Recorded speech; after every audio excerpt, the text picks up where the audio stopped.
On a passé la parole à Ernest Apkoué de notre ambassade du Canada au Mali. Merci Solange. Je voudrais, juste avant de commencer, c'est Ernest Apkoué. Je sais que ce n'est pas facile, Apkoué.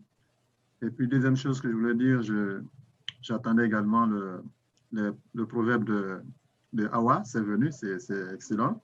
Moi, je vais rajouter à cela que certaines personnes estiment que l'éducation coûte cher. Et donc, si vous estimez l'éducation très chère, trop chère, essayez l'ignorance. Ça coûtera encore 10 fois plus cher.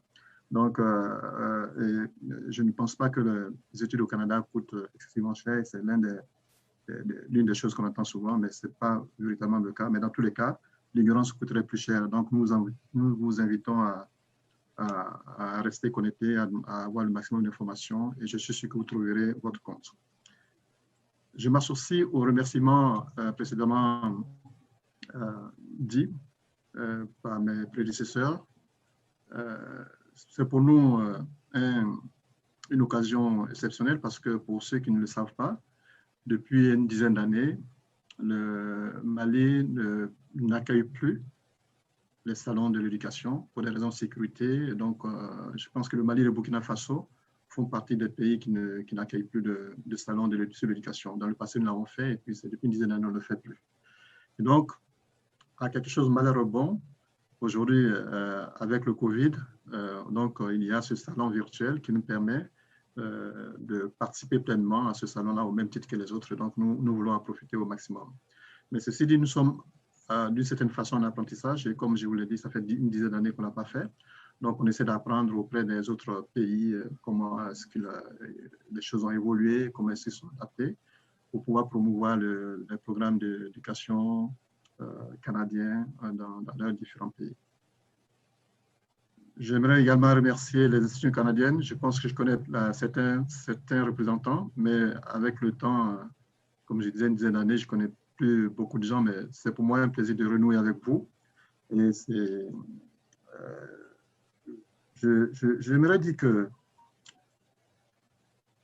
la description qui a été faite par les différents mes prédécesseurs correspond parfaitement au contexte dans nos différents pays. C'est-à-dire que nous avons des systèmes éducatifs dans nos pays plus ou moins inadaptés, pour être plus gentil, des amphis, salles de classe sur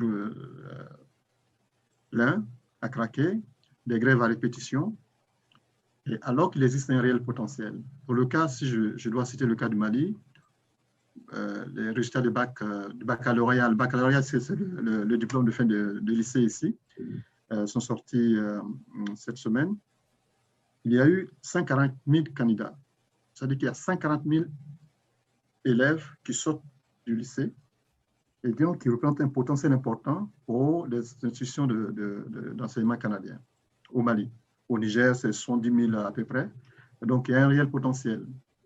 En plus de la qualité très faible du système éducatif ici, il y a aussi le potentiel en termes de nombre qui existe également dans nos pays. Et ça, je pense qu'en Côte d'Ivoire, c'est beaucoup plus, dans d'autres pays, c'est encore plus.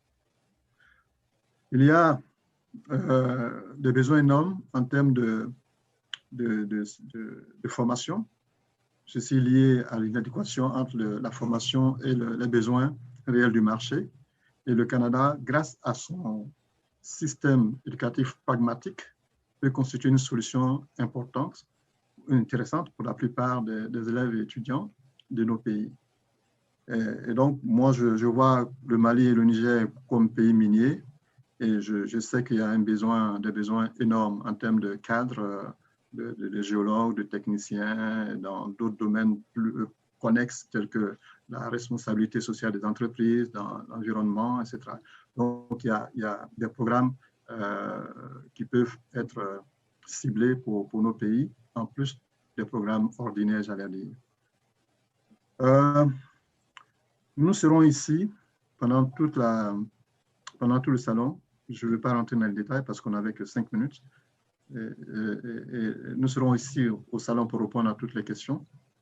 Mais au-delà, pour les participants maliens, nigériens, sachez que nous sommes également en permanence disponibles à l'ambassade du Canada à Bamako pour vous informer pour vous appuyer, pour répondre à vos questions.